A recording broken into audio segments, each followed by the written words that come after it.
Well, greetings and salutations, everyone. Welcome back once again to Games of Interest, the segment where we look at some of the gaming stories that you may not have heard about, as I have a weird set of interests. And so let's just go ahead and address the elephant in the room. We had an update for Bloodstained Ritual of the Night. This game has been out for quite a while now, and it's kind of weird they're doing a free content update now that interest has kind of waned in the game, but it was a Kickstarter, and the interest in Bloodstained has kind of been renewed since the announcement of Curse of the Moon 2, which I'm very much looking forward to, but this is, I guess, nice.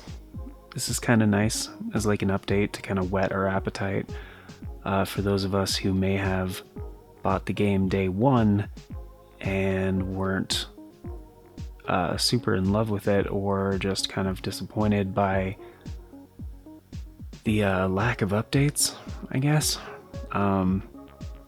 But yeah, I'll go ahead and go through this.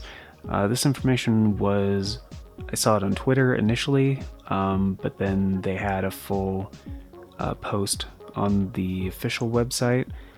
So I'll just go ahead and read this out for you. Hello, Bloodstained fans. The first update for Bloodstained Ritual of the Night is almost here, in the works, and it's interesting they call it the first one. In the works is Boss Revenge Mode and Chroma Wheel, both of which will be available for free. What will each of these features include? Let's find out. So Boss Revenge Mode, to me, sounds like essentially a boss rush mode, but where you play as the bad guys, which is kind of cool. I wish they would just add them as playable characters for the base game, to have like a larger cast, I guess. And just as like a nice little Easter egg, but I mean, this might also be cool. I don't know. It seems like it's just going to be a boss rush. And for the Chroma Wheel, essentially, it's going to be previously, you were limited to just a few color options when customizing your look. Now you have an entire range of colors to choose from, so you can really fine-tune, I guess, when you talk to the hairdresser guy, NPC, and you find different styles and stuff. This was a nice little feature in the game, but honestly, I mean, I beat the game, I got the good ending. Like, when it first came out, I just played it nonstop on stream. And this was appreciated, sort of, but you really don't get a good look at your character for most of the game. Because it is in an aspect ratio, kind of like Symphony of the Night. So in that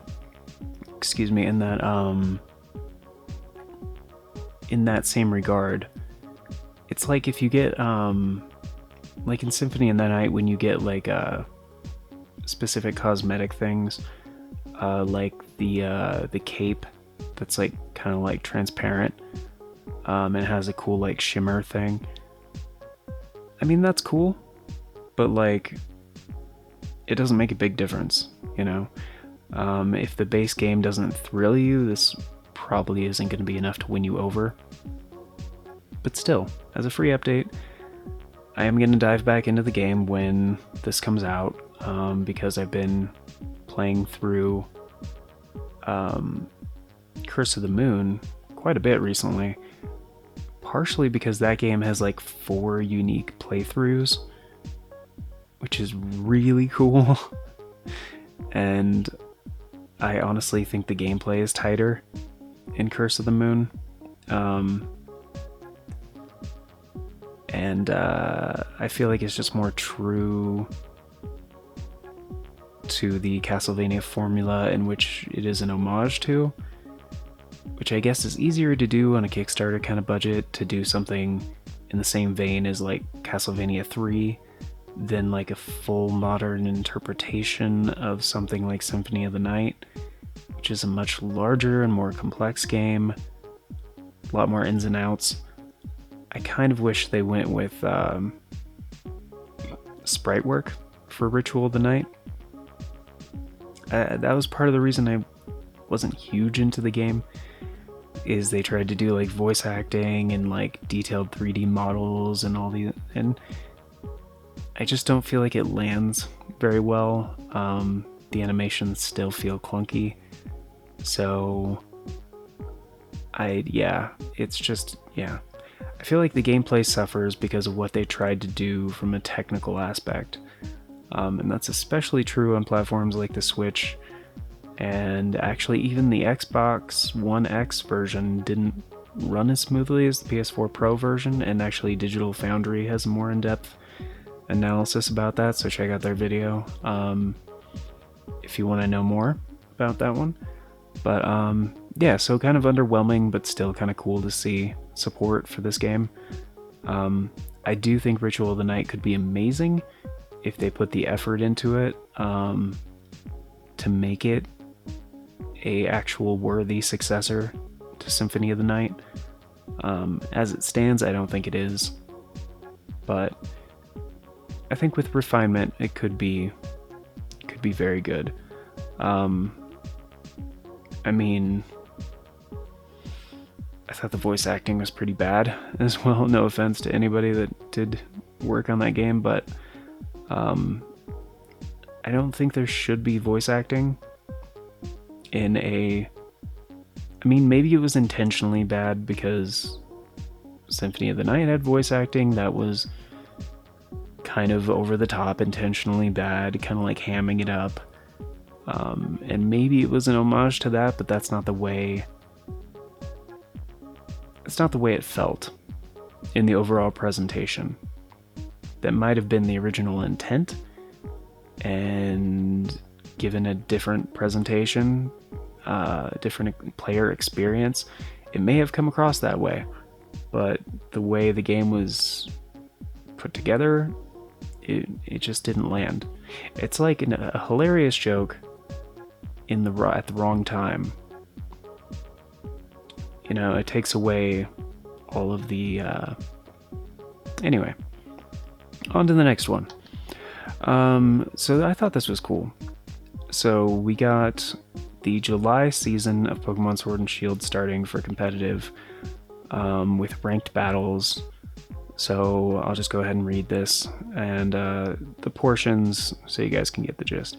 So the July season of Pokemon Sword and Pokemon Shield ranked battles has begun, and this month's regulations are sure to shake up trainers' strategies with the addition of Pokemon from the Isle of Armor. Once again, trainers will be able to test skills in head-to-head battles with players around the world, move up the leaderboards, earn rewards. We know that. So they're talking about eligible Pokemon can't use mythical or legendary, with the exception of Cobalion, Terrakion, and Virizion. I never knew how to say those Pokemon. And let's see, I thought this was interesting too. New in July, Pokemon of permitted species with the battle ready symbol may also be used in ranked battles. I thought that was an interesting tidbit, because essentially what they're talking about is Pokemon from previous generations that are imported into the game that essentially have moves that are not in Sword and Shield. You take them to a specific person in Battle Tower, and he will basically make them forget those moves that are banned or don't exist or whatever, and give them a battle ready symbol. Now, I've been looking around. I don't know exactly which Pokemon these are, because you can't just import like any Pokemon into Sword and Shield, at least I don't think so. Because they seem to kind of make a big deal out of that each time, so I don't know, maybe they're importing, maybe they're adding a new batch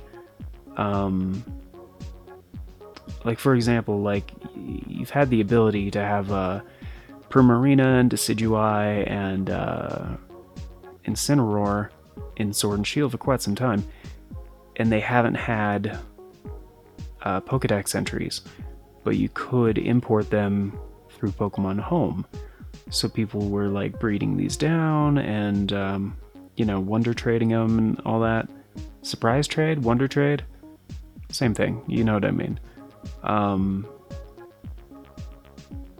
So yeah, I'm not exactly sure if this is going to be in the new series for official online competitions, because they have, and I actually don't have a screenshot of this right now, but they have a different set of regulations, essentially, that it has to be Pokedex entries 1.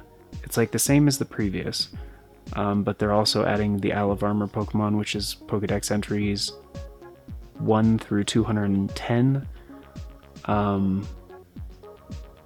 which I think actually also includes Zarude, whose event hasn't happened yet, but the grass dark type mythical. Although, yeah, he is a mythical Pokemon, so probably not. But, I don't know. I guess we have to wait for more information on that. So we got some new games announced, including this terrible, terrible new game from Team 17. I have not enjoyed their work for many years. I believe Worms World Party was the last Worms game I really enjoyed.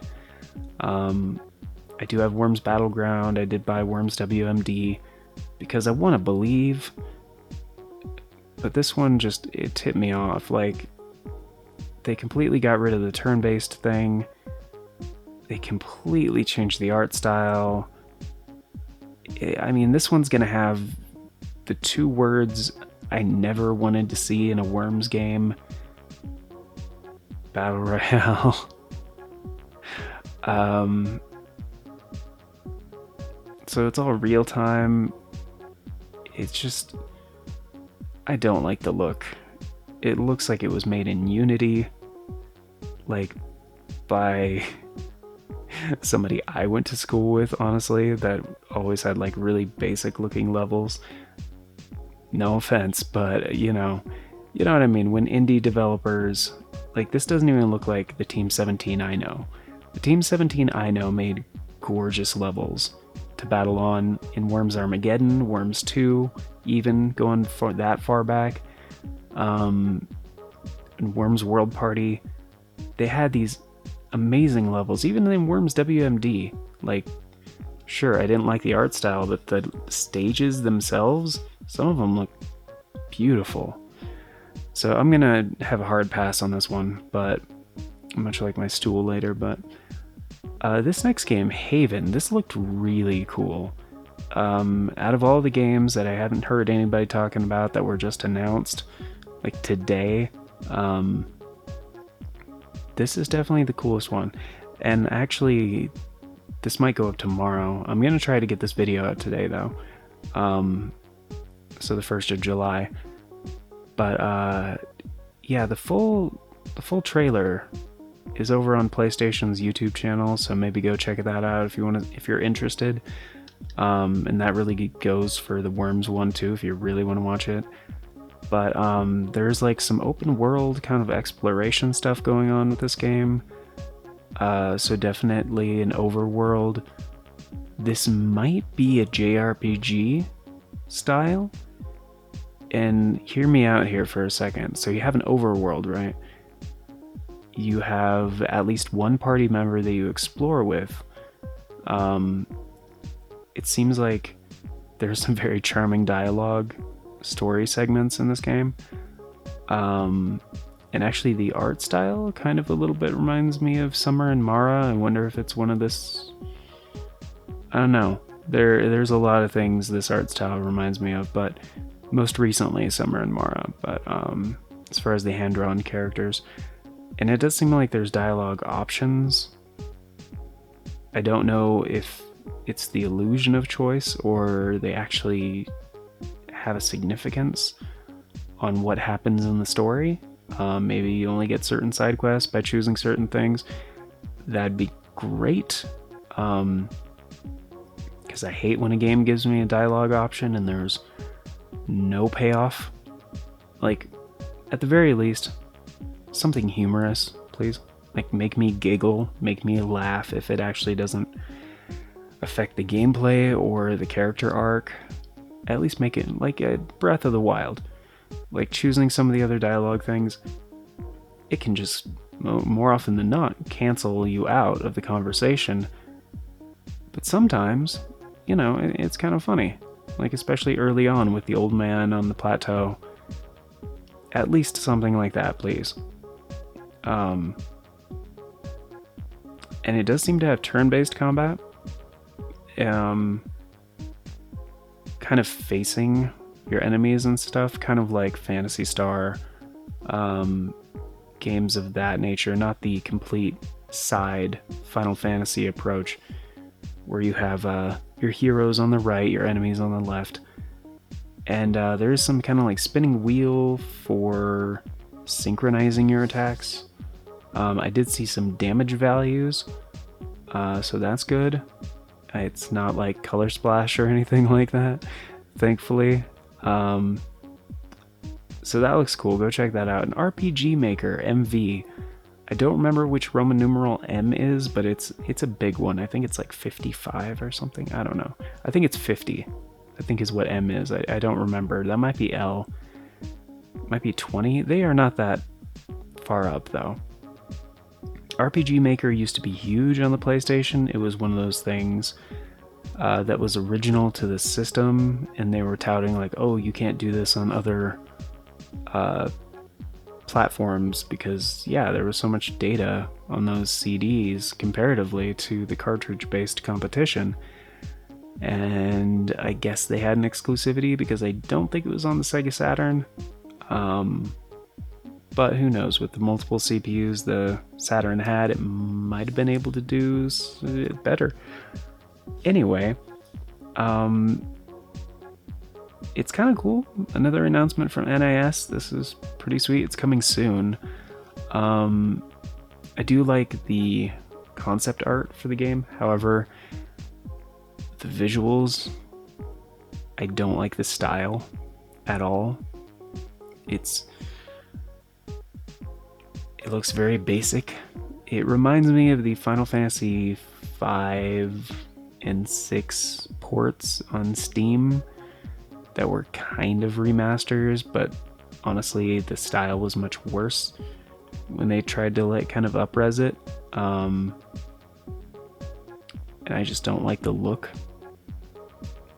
Maybe there's different art styles. That'd be cool. There certainly does seem to be a lot of assets within the game. And there does seem to be a basic story you can play through that hopefully it's something like Mario Maker 2 that introduces you to how the game works.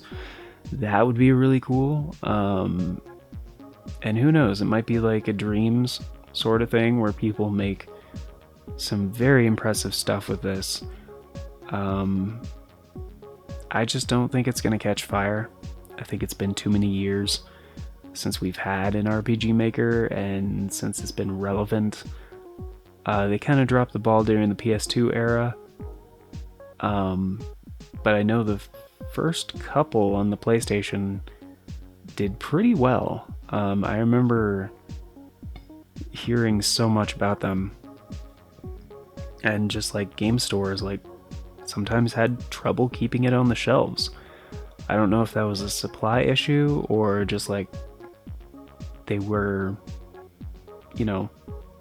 copies were flying off the shelves. No idea. But anyway, guys, that's all the stuff I have for today. I just wanted to highlight this stuff because I didn't hear about it. I check out the gaming news every morning, and I didn't hear about any of this stuff today. So let me know, did you guys hear about this before watching this? Which things are you excited for? Did you hear anything today that was really cool? I mean, I was hoping to talk about like, Near Replicant or Elden Ring, something, that other mystery game from Platinum Games, uh, something from Bandai Namco or Square Enix. But no, not yet.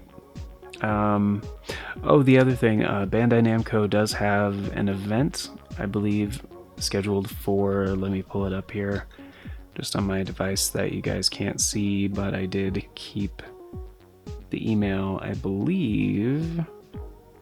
And if you guys do like Bandai Namco games, you can sign up for their newsletter on their website, by the way. That's how I heard about this. July 22nd at 4 p.m. Pacific time. They're calling it the Play Anime Live, a live stream for the anime and gaming fan communities. So I'm assuming they're gonna have like some updates, probably for Scarlet Nexus. Probably gonna have an extended trailer for that, a few other games, new announcements, I would imagine. But yeah, we're 3 weeks out for that one, so maybe mark the date on your calendar. And I'm personally looking forward to it because I like the direction Bandai Namco has been taking this past, I would say, decade, probably. It's past 10 years. I think they really started to go in the right direction with like the Tales of games on the PS3. Publishing Dark Souls, getting behind that. And yeah, they're just one of my favorite publishers. So